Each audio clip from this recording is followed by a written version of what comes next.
AsSalaamuAlaikum WaRahMaTullahi WaBarakatu, loves. Ramadan Mubarak.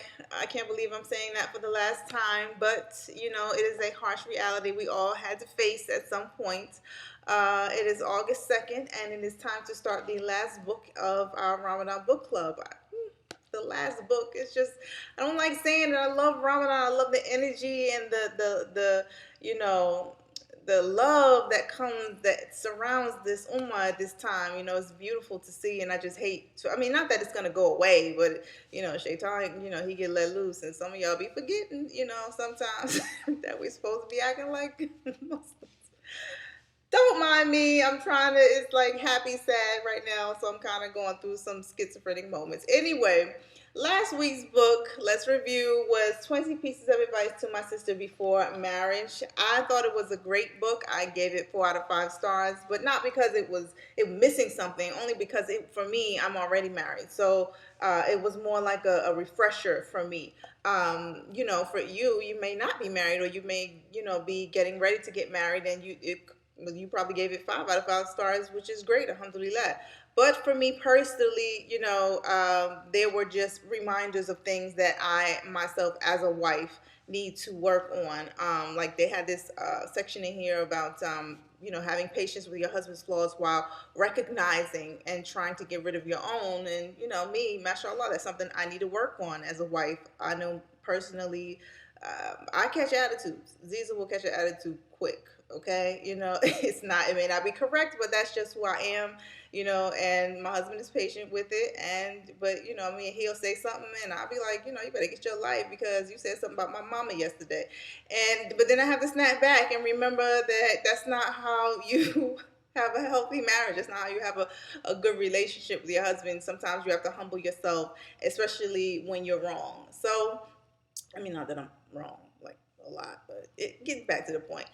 You have to be looking to have a good relationship, and you can't do that always catching attitude. So 20 pieces of advice to my sister before marriage. If you don't have it, you should get it. You should keep, if you do have it, read through it every now and then to remind yourself of how we can be an eighth like the women who came before us, and inshallah have long lasting, loyal, successful marriages. So there's last week's book, but in this week's book, the one we're getting ready to dive into is Bent Rib. Now, the reason I chose this book to go last was because it's kind of thick. See that? And the books that were chosen prior to this one were, thinner. So it was easier to get through them in a week or less than a week. Now, Bent Rib is about 178 or so pages. So it might take you past Ramadan only because, everything that's going on, everybody's preparing for the Eid, and, it's the last 10 days, and we're trying to spend as much time on that musalla as possible. Some of you are doing itikaf. So it's there's a lot going on, so there may not be enough time to finish the entire book in a week, and Allah knows best. But we're going to start it. We're going to start it with the intention of trying to do that. But if you don't, then mashallah, just keep reading it. Once Ramadan is over, I'm sure it's going to be very beneficial to us. I've never read it before, so I look forward to diving in. And inshallah, again, it's going to be helpful to us and better us as Muslim women. It's all about the things that we face, things that, a journey through women's issues in Islam. So it's going to be good. Don't worry about finishing it, but start it with the intention to finish it. That's the point I'm trying to get to. One more time, Bent Rib, our last book. I'm gonna go, inshallah. I pray that Allah accepts all our fasts and our du'as and acts of worship this month.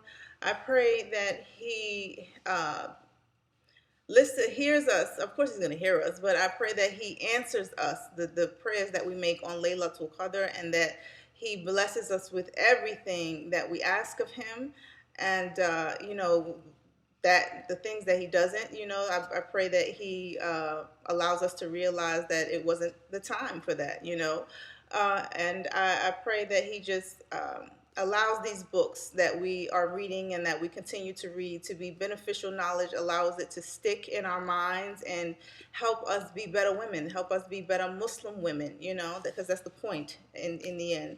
So I love you guys for the sake and the pleasure of Allah. Ameen to the dua I just made, and I hope that you have a fabulous Eid full of fun and love and laughter, and I will talk to you later. Assalamu alaikum.